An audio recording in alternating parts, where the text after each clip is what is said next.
बिस्मिल्लाहिर्रहमानिर्रहीम। अस्सलामु अलैकुम वरहमतुल्लाहि वबरकातुहू। नाज़रीन इकराम, आज हम बात करेंगे कि अक्सर हज के सीज़न में ये देखने में आता है और उम्रा में भी ये आता है कि हज में लोग बहुत ज़्यादा शिकायत करते हैं।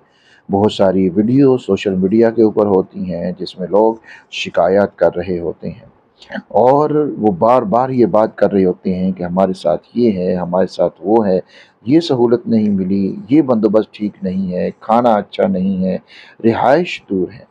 और फिर ये चीज़ देखते हुए ख़ास तौर के ऊपर जो सरकारी इंतज़ामात के तहत हैं, तो वहाँ जाकर ये बात आम शुरू हो जाती है। और फिर इसमें एक चीज़ और भी होती है कि अपनी सियासी वाबस्तगी को भी मद्देनज़र रख कर लोग राई का पहाड़ बना देते हैं। छोटी सी बात को बहुत बड़ी बात करके वो मीडिया के ऊपर, सोशल मीडिया के ऊपर शेयर कर देते हैं। जैसे आपकी अगर नापसंदीदा हुकूमत उस वक़्त हो तो फिर आप दूसरी किसी जमात के साथ हैं तो लोग इस चीज़ का फ़ायदा उठाते हुए भी ऐसी बहुत सारी चीज़ें जो मैनेज की जा सकती हैं, जिनको बर्दाश्त किया जा सकता है, लेकिन फिर भी वो शिकायत करना शुरू हो जाते हैं। तो आज की वीडियो में इसी की हम बात करेंगे कि क्या ये जो हज का सफ़र है या उम्रे का, ये महज़ एक सफ़र है? क्या ये एक दुनियावी सफ़र है जिसमें हम इस तरह की शिकायत करते रहते हैं? मुश्किलात क्यों आती हैं? असल मसला क्या है? और शिकायत का दीनी नुकसान क्या होता है? हमें क्या करना चाहिए अगर कोई हमारे ऊपर मुश्किल आ जाए? सारी चीज़ों को आज हम इस वीडियो के अंदर बयान करेंगे। नाज़रीन इकराम, ये जो इबादत है हमारी शिकायत की वजह से, ये अजीम सफ़र, अजीम इबादत, ये शिकवों और शिकायतों का सफ़र बन जाता है। हमने बात ये करनी है कि हज में शिकायतें क्यों पैदा होती हैं और इन शिकायतों से कैसे बचा जा सकता है, और अगर वाक़अतन कोई मसला हो तो उसका इस्लामी और अमली तौर के ऊपर हल क्या है। सबसे पहले तो हमें ये जानना चाहिए कि हज का जो सफ़र है, इस सफ़र की अहमियत क्या है। ये कोई दुनियावी सफ़र नहीं है, हज एक इबादत है। इस चीज़ को अगर हम समझ लें तो फिर बहुत सारी शिकायत हमारी वैसे ही ख़त्म हो जाती हैं। ये अल्लाह के घर की हाज़िरी का सफ़र है और ये सफ़र मिना में जाने का, अरफ़ात में जाने का, मुज़दलिफ़ा में जाने का, ये सफ़र है हज के मनासिक का। ये सफ़र है सब्र का, ये सफ़र है शुक्र का, और ये इम्तिहान है आपकी बर्दाश्त का। नाज़रीन इकराम, अगर हम हज को एक होटल टूर या प्रोटोकॉल सफ़र समझते हैं और यही समझकर हम जाएं, तो फिर हर छोटी से छोटी बात के ऊपर भी हमारे दिल में शिकायत पैदा होती है। और दूसरी बात ये कि मुश्किलात क्यों आती हैं। सच बात यह है कि हज में लाखों लोग एक साथ होते हैं, मुख्तलिफ कौमों के, मुख्तलिफ मिजाजों के, मुख्तलिफ इलाकों के, मुख्तलिफ रंगो नस्ल के लोग। रश बहुत ज़्यादा होता है, सहूलियात भी होती हैं, लेकिन जहाँ इतने लोग हों वहाँ पर कुछ ना कुछ मसाइल ज़रूर पैदा हो जाते हैं। निज़ाम मुकम्मल तौर के ऊपर परफेक्ट नहीं होता क्योंकि ये इंसान का बनाया हुआ है, लेकिन ये सब कुछ जानबूझकर नहीं होता, बल्कि ये हज के फितरी हालात हैं जिनकी वजह से ये होता है। नाज़रीन इकराम, असल मसला क्या है?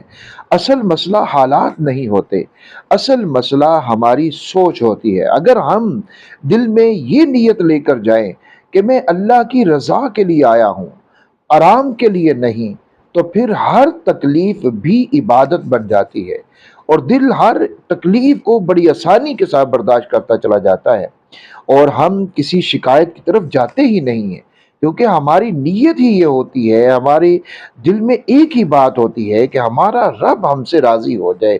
और हदीस मुबारका के अंदर नबी मुकर्रम सल्लल्लाहु अलैहि वसल्लम ने फरमाया कि मोमिन को तो एक हल्की से हल्की, छोटी से छोटी जो तकलीफ़ है उसके ऊपर भी अजर मिलता है।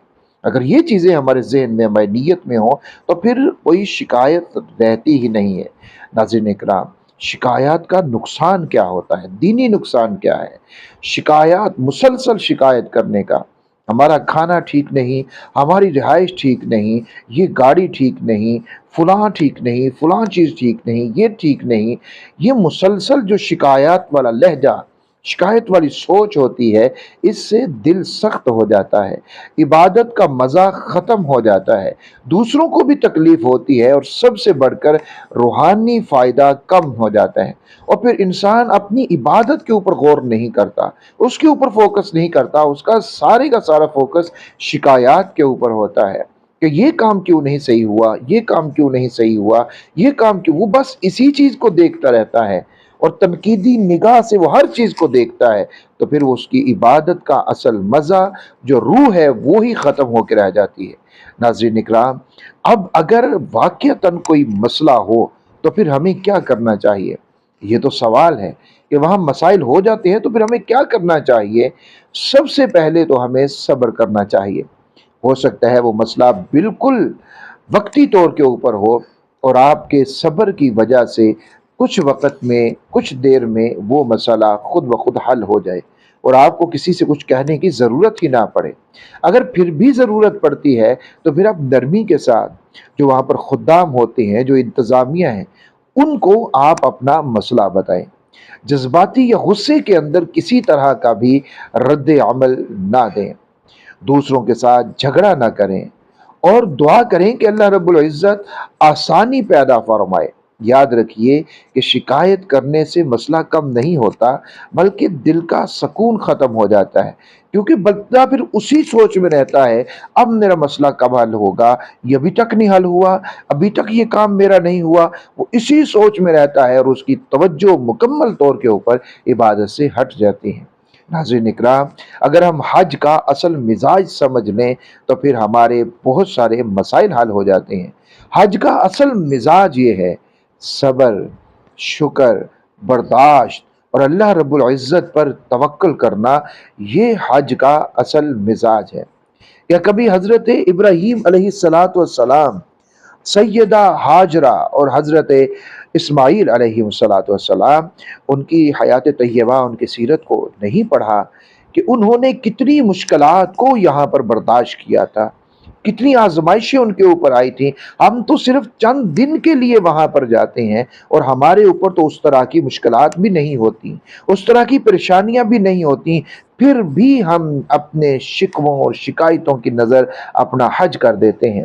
بس اتنا سمجھ لیجئے، حج اللہ کے قریب ہونے کا موقع ہے، دور ہونے کا نہیں۔ اگر ہم نے شکایتیں چھوڑ دیں تو یہی حج ہماری زندگی بدل سکتا ہے، اور اگر ہم شکووں اور شکایتوں میں ہی لگے رہے تو پھر یہ حج ہمارے لیے کوئی فائدے کا حج ثابت نہیں ہوگا، بلکہ ہمارے لیے اور ان شکووں کی وجہ سے، شکایتوں کی وجہ سے، جہاں ہم آئے ہیں کہ ہم اپنے رب کو راضی کر کے جائیں، تو ہو سکتا ہے کہیں ایسا نہ ہو کہ ان شکووں کی وجہ سے، ان شکایتوں کی وجہ سے ہم اپنے رب کو مزید ناراض کر کے چلے جائیں۔ ناظرین اکرام، حج کو حج مبرور بنائیے، مقبول بنائیے، ایسا حج جو اللہ رب العزت کے ہاں مقبول ہو جائے۔ اور وہ حج تب ہوگا جب ہم ہر چیز کو اللہ کی رضا کے لیے برداشت کرتے چلے جائیں گے، اللہ کی رضا کے لیے ہم کرتے چلے جائیں گے۔ میری دعا یہ ہے کہ اللہ رب العزت سب کو حج مبرور، مقبول اور آسان حج نصیب فرمائے، اور ہمیں مشکلات کے اوپر صبر اور استقامت نصیب فرمائے، اور تمام لوگوں کا حج خالق کائنات اپنی بارگاہ میں اپنے فضل و کرم کے ساتھ قبول فرمائے۔ آمین یا رب العالمین۔